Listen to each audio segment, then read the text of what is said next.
Hello, everybody. My name is Dana Rice, and I am the founder of BlackArtsEducation.com. And I love introducing you to Black arts educators and providers, that help out in the community and help us get what we need for Black arts education, right? So today, I am here with Miss Rose of Miss Rose Dance Closet. Hi, Miss Rose. Hey, how are Miss you? Thank you Rose. so much for having Miss Rowe. So my name is Roshawn, and I had a dance studio, and the kids used to call me Miss Rowe. So that's how the Miss Rose came about. So I'm just affectionately known as Miss Rowe.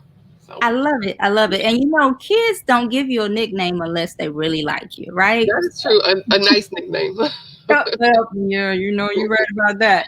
Yeah. All right, so everybody, Miss Rose Dance Closet is in College Park, Georgia. But because we have the internet, she could be anywhere you are. So anywhere you need her to be. But Wherever you need me to be, I'm there. exactly. So I just want to share with you a couple things that people are saying about Miss Rowe and her store, just so you know that this is the interview that you don't want to miss. So people are saying this is the best dance store I have ever purchased shoes. The person says I was in and out within 15 minutes instead of hours. I mean, who wouldn't want that? Y'all, time is of essence, right? Somebody else said these are amazing women running this business. Yes, it's women owned, okay? They helped me and were incredibly patient with me when I had to buy a surplus of dance tights. So I've been a mom of a dancer before. I hesitate to say a dance mom, and y'all know why, because y'all watch TV like I do. But so I know what it's like when you gotta get those tights, you gotta get that leotard, you gotta get those supplies, because your dance coach is like, you will not be in this class without your supplies. Right. Like, I don't know where to go. So today you get to meet Miss Rowe, and she'll tell you all about her store, so you'll know where to go. All right. So Miss Rowe, let's tell the people a little bit about your dance story. Like, are you a dancer, or you just decided I'm gonna open up a dance store? How did that Well, go? it's kind of twofold, kind of both of those. So I am a dancer. I think you're always a dancer in your heart, but I'm a former dancer. I don't officially dance anymore. I owned a dance studio for 10 years. It was called In Motion Dance, and I created some award-winning dancers. But I've had some serious injuries from car accidents, and the injuries ended up making me need surgery. And one of the surgeries was just kind of took me out and caused me so much pain that, like, right now I'm about to go home and, like, I'm done for today. But it caused me so much back pain that I had to close my beloved dance studio. And I think that I never, ever, ever, but never ever wanted to have a dance wear store. Like, that was never in my thoughts, dreams, nothing. And as I'm going through this process of feeling like I'm not doing anything, I can't dance anymore. My daughters are dancing, and that's all they do. So one day I just walked into this dancewear store just because I had to buy her leotard. And I promise you, this is how it started. I walked in, I looked, and I said, this is what I'm going to do. Never wanted to do it ever. I don't even know where that came from. Like, no clue. I said, this is what I'm going to do, and proceeded to do it with Wow. zero knowledge of the retail world at all. Nothing. And I set out to do it, and here we are 8 years later. That is quite amazing. I love it because a couple things you touched on, the need to pivot. You were on one path in the arts with dance, and then some life circumstances happened, and okay, but you still love dance, and so Right. the need to pivot and the willingness and the I openness. call it creating a new twist to your dream. And that's what I title my bio sometimes.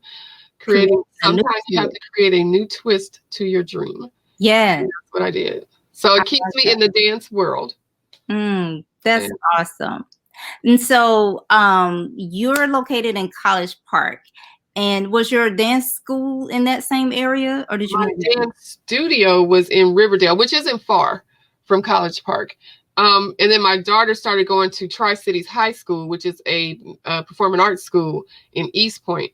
So when I decided to do this and was looking around, and I realized that when I had my school, that I always had to go elsewhere to purchase my dance wear. There was nothing for us. Mhm. Um, and there was nothing located near. And so I knew there was nothing in our community for us. So I decided to stay in our community to open my store because I knew there was a need for little Black girls to be able to shop for things with their skin tone and their colors, which was still at the time 8 years ago very difficult to find. Mhm. But now I'm so encouraged and grateful for all these young entrepreneur ladies that are starting things for women of color, and I can put that stuff in my store. But anyway, that was my reason for the location, is that I'm all about community. I know I needed to stay in our community, and there was nothing in our community for us dancers. So that's why I picked the location that I picked. Yeah. Awesome. I love it. And you are so right. It's what you're providing is so needed. And it can be very difficult to find the supplies that work for us, for our Right. skin tones. Absolutely. Yeah. Absolutely. So what do you find is one of the top things that people ask for when they come to your store? Well, with everybody always needs leotards, tights, and shoes. So those are our biggest sellers. So right now, with the revolution, I guess, that's going on, and what I'm loving is that although all of the dance studios wanted to have tights in our skin tones, they weren't making them, right? And so, like I said, there's others, entrepreneurs that are making these now, like Ballet Cafe and Nude Bar and Blends, that are doing these things so we can have our skin tones. But now that it's a thing, all of the huge manufacturers are doing them now. So I now can carry all of those colors, even though I prefer to support the Ballet Cafe and the Nude Bars. A lot of the schools, bigger schools, only know these name brands. But at least now, even though I feel like it's capitalization that they're doing, like these, like I said, the name brands, the big names like Block, Pizio, all of these, they're all starting to sell these things. But all of the other dancewear stores don't carry our colors. So at least now I can carry everything that we need. So if you need a color, your flesh tone, whatever your flesh tone is, I don't, black, white, green, I got purple, whatever your flesh tone is, you can come here and get it. That's awesome. I love it. And you're right, because it's not so much about we're just doing one, group of people, one ethnic group, Right. but we're just everybody. filling in some missing pieces, Exactly. So now we can be more inclusive and actually provide things knowing that everybody's not the same. Everybody is not the same. Yeah. But what I prided myself on before all of this was finding these other companies that did sell our stuff. So I always made a point to have something. When there wasn't anything, not very much available, I searched to find something to make sure we will have something. And then I also try to represent us as far as just accessories and books and dolls and things like that. I try to make sure that we are represented in every way. Yes. That I can in my store. I am Black first. We all have to do our part. And so I'm guessing, is there some client education that you provide, to help us to identify the companies that are Black owned, who are, the suppliers? Because it's we kind know of the ones we know. Yeah, it's kind of a twofold, because, for instance, I try to carry, I carry what I can carry, but I try to carry the Black suppliers. I also carry the other manufacturers because they're the more mainstream and that's what people know. Mm-hmm. So I carry those. But yes, I do educate when people come into my store. I do let them know what's black owned and or this is made by a black girl or a black lady. I do try to educate my parents when they come in when they're not sure if, for instance, they'll say they want nude because that's what a lot of the other schools will tell them to get is nude. And they'll want me to bring them nude because there are types that are called nude. Like that's Right. the color nude, but it's not our nude. Right. So they need a flesh tone. They need a flesh tone. And so then I have to educate because when your teacher says, I want nude, Nude, that's what they want. Mm-hmm. And I And they have to wanted really to say that explain on to the them, picture. I don't think that's what they meant. I think they want you to get your nude, what works for you, and then let me help you find that color for you. Mm-hmm. And so and then they're appreciative. But there are some schools that want nude and they want all of their little black girls to wear that nude. It's not them, that's not their color. And Yeah. so I educate the parents, and hopefully the parents can go back and educate their director and Yeah. let them know, well, this is kind of not my color for me.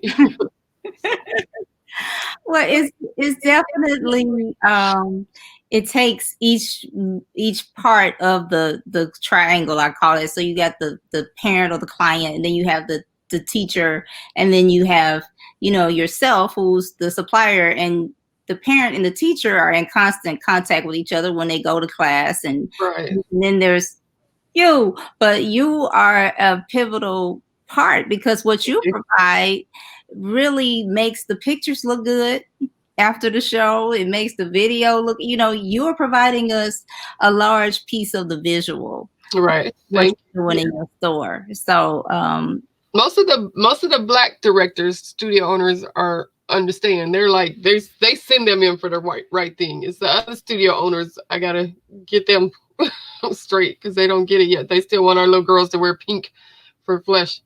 So I'm like, that's not their color. well, So so it's all a work in progress.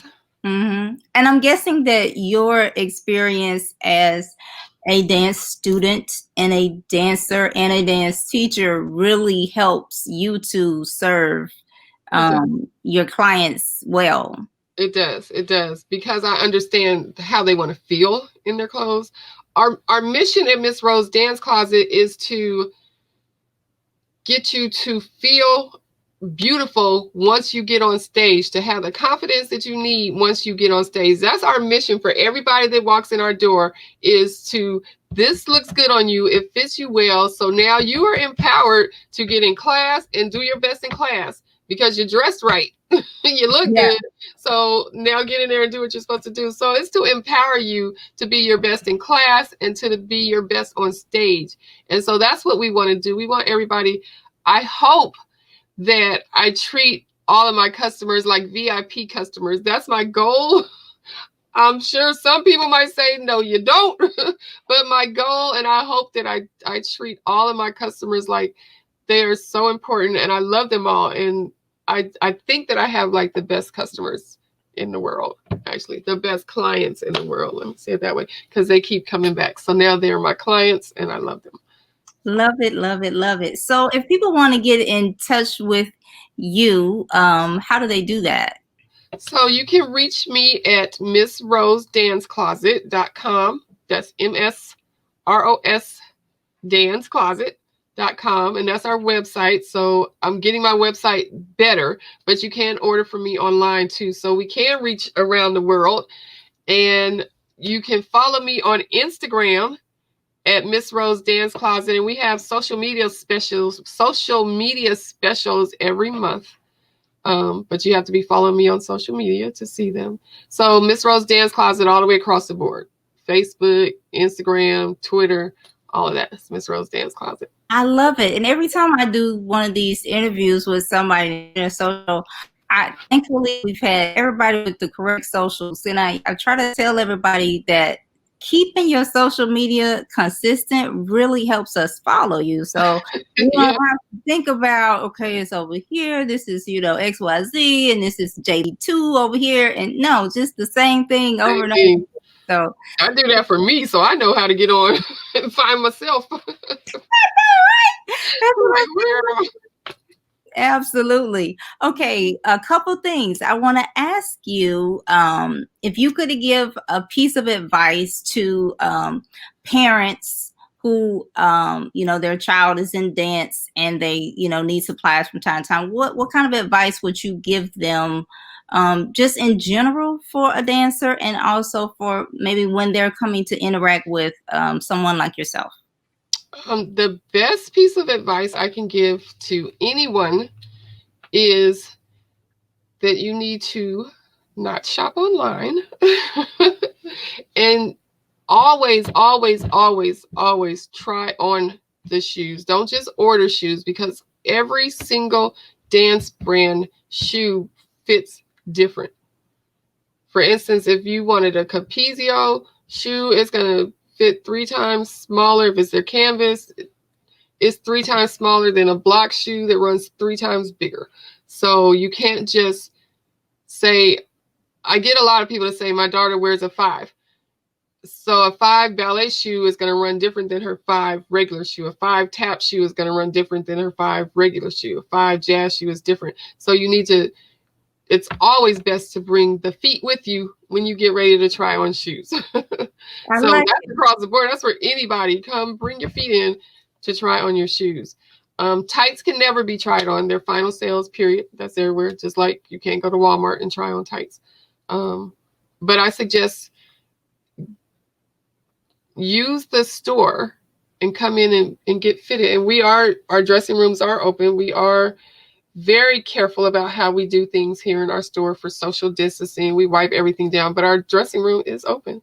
And you try on at your own risk. We say that too. So, but my biggest advice is stop ordering blindly your shoes. If anything else, get fitted for shoes. Yeah.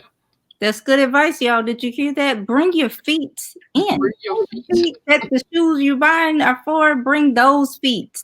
And I know parents, sometimes it's like you just want to go in and get it and come back, because when you come back. yeah, it takes longer when you got to bring your kid with you, but you're saving yourself a whole bunch of headaches by just bring those little feet with you. Because, and even if it's a teenager, they need to bring their feet. Bring the feet.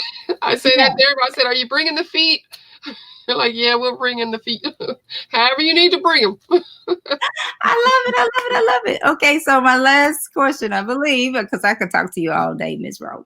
I got nothing to do. My last question is just putting on your business owner hat, for anybody who's watching, who they're at the beginning of this business owning journey, and they want to start something. What is one of the biggest lessons that you've learned? Because you said when you started, you knew nothing about the retail business, but you brought your dance knowledge to it. What is your best piece of advice for the would-be owner? Do your research, for sure. Wherever your business is, make sure you do your research and know if you're in a great location for what you're doing. I suggest, also, what a lot of people don't realize, starting a business, if you're starting a brick and mortar, let's do that. If you're doing a brick and mortar business, you need to check with your local officials to know things like, do you need to pay a permit for your sign to put in front of your store? I didn't know I had to do that. I thought you get to put a sign up. I got a business. I didn't have to pay for the sign additionally to paying for my business license. I didn't know that you have to have a fire extinguisher, and then there's a fee to get them charged or checked every year. And you have to do that you have to carry a certain amount of insurance on your business. So there's all these little business things that when you think, excuse me, you're going to get a brick and mortar and you're just going to walk in and pay the rent, there's a whole bunch of county stuff, official government stuff that you have to do besides getting your business license. So there's that to look for in any business that you do.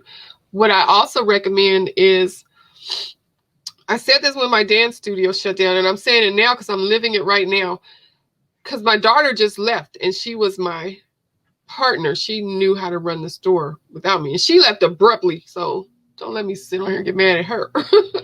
But what I suggest is that I know people like to be, this is mine, but you can't grow if you don't teach somebody else how to run your business. They don't have to know all your business, but somebody needs to know how to unlock the door and get in when you're sick. Somebody needs to Mhm. know how to ring your customers out when you're sick, because every day you're not going to be there. I learned that in my dance studio when I ended up having back surgery and it just got too much. There was nobody to keep my legacy going because my kids were little there then. Um, so when I couldn't go run the studio, then it just fell. So right now I've just hired 3 new people because Yay. just yay. But it's okay to let somebody else in. It's not easy because it's your baby and you don't want to let go, Mhm. but there has to be somebody that can help you. I think that's great advice. We all need a little help now and then. Right? And truth be told, we all need a lot of help. A lot of help. I think entrepreneurs and creatives, we feel like we can figure it out. But I it's got it. I got it. Yeah, I do that a lot. yeah, me too. That's why I can do it. But we need a little help. And that's why we have, you know, your networking is really important and to know where to go for resources. Yes. So as far as the arts, this is why one thing that we have Black Arts Education for. You're getting in there and you're seeing other people who have similar interests on a similar path, and it's no need of you making the same mistakes we already made. Don't Absolutely make not. some new ones, okay? So yeah. So And nobody makes it by themselves, period.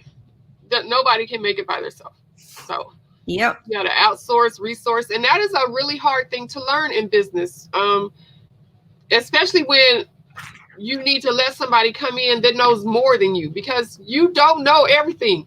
Mm-hmm. And sometimes you need somebody to come in that can help you get to another level and not be intimidated by them. Do you know what I mean? Yeah. That's not always easy for us, especially when it's your baby. You're like, well, I know how to do this. I got it. It's like, but you don't. Let But somebody you don't. help you do something else. So that's been a lesson that's really hard for me to learn. But as a leader, and I'm trying to become a good leader in this and my nonprofit, is that it's okay. You don't have to know everything. You just got Yeah. to be strong in what it is that you do know, strong in what your position is, but it's okay to let somebody else be smarter than you sometimes. So, you know. Yeah. So you can get that smart also, you know? So you can, yeah, so you can learn. And that's why I say, let me learn from you, please. Yes, Yes, please. So absolutely. I want to learn from you, Miss Rowe. I definitely do. And Well, I appreciate you inviting me to this platform and recognizing that a retail store is not just that. I like to feel like I'm part of the community, part of the process, part of helping these girls grow to a better level. I'm not just the store just to walk into. So I thank you for recognizing that that there's more behind the scenes than just selling you leotards, because I'm trying to sell you your dream. I'm oh dressing yeah, dreams. That's what nothing I'm is doing. just one thing. Nothing's just one thing. And like I say, I've been the student, I've been the parent, I've been the teacher, and I have learned on this journey that each person that you're interacting with, the face of their business or the label that their job is may be the thing that brings you to them, but really that person is giving you so much more. Mm-hmm. So yeah, and as a parent who, it's like you don't know what you're doing. You No, tell the truth, you don't know what you're doing. at You're doing all. the best that you can, the best that you know. But so when it came to something like going to shop for dance wear, I didn't know what the heck I was doing. And so if the school wasn't just providing it, which sometimes they were, but if they weren't, Right. and they send me out there, I'm like, oh my gosh. And so you got to hope that the person at the store is nice. You got to hope that they, have time. You got to hope they know what you're talking about because you're not even really clear about what you're asking for. And Right. so, We get a lot of parents that come in and say, I just want some dance shoes. I'm like, Are you doing ballet, tap, jazz? What kind of shoes do you want? The ones you dance in. So then it's, it just becomes a conversation and you just have to get to know what's really happening to know what they need. And I love that part of Absolutely. it. Yeah. I love when the kids come in and they have a competition or something and they want to show me their dance. And I will create a dance floor in my store in a minute. We will push some stuff back and I'm like, let me see what you're doing. And we'll find costumes. So I found that I love this so much more than I ever thought. Yeah. See, people, that's what I'm talking about right there. I don't know if y'all missed it. Y'all gonna have to rewind this if you missed it. But she just said the kids come in and they want to show her what they're gonna do at the competition or Yeah. what they just got through doing. And she's like making room for it to happen. Absolutely. People, you don't get this everywhere. That's what the specialness is about Black arts education. Okay, because everybody doesn't do it that way. Most people are just about the business. Come get what you came for and get gone. But we're talking about relationships. We're talking about nurturing our clients. And so I don't want y'all to miss that. People that are watching this, don't miss that, because you can go to 50 stores and you might get one store that'll do that. Okay. So, and here's one store that'll do it. So thank you, Ms. Thank you. Rowe, for all that you're doing. We didn't get to talk about your nonprofit, but if you want to throw it in here right fast so that at least everybody will know what's going on. Well, I have a nonprofit called Permission to Fly. Fly means to fully love yourself. And we're geared to women and girls with rare, visible medical conditions. I have Bells Palsy, so you could probably see it as I'm talking, like I'm paralyzed on that side of my face. Sometimes I feel like I look like I don't have teeth when I'm talking, but it's just paralysis on that side of my face. And our goal is to get women and girls to embrace the beauty and what's unique about them. So, like a lot of girls have eczema or alopecia or vitiligo and things like that. And in the dance world, you still have to wear these little camisole leotards or things that show your skin. And we want girls to feel comfortable in their own skin. It's okay. Feel comfortable in what it is. And then be able to share your story and bring another little girl along on that journey. So we're hoping to start our first dance company. I'm going to hope to be doing auditions and things soon once COVID is over. And so we can go out and share our story. And so so you can follow us on Permission to Fly at permissiontofly.org or Instagram at, okay, so this is permission to fly _to_fly. But I think it's because it was taken by a song, but everything else is permission to fly. Awesome. And everybody, you got Google. So if you write in Permission to Fly, I'm pretty sure it's got to come up. So Yeah. We're looking forward to that. And when it comes about, make sure you let us know so we can plug that on blackartseducation.com again. All right. Well, Thank you so much. much. And we will talk to you soon, hopefully. Everybody, keep doing what you do and make sure you stop by Miss Rose Dance Closet next time you're looking for your dance attire. 3761 Main Street, heart of historic College Park, Georgia. Thank you so much for inviting me. This was really great. Thank you so much. We'll see you soon.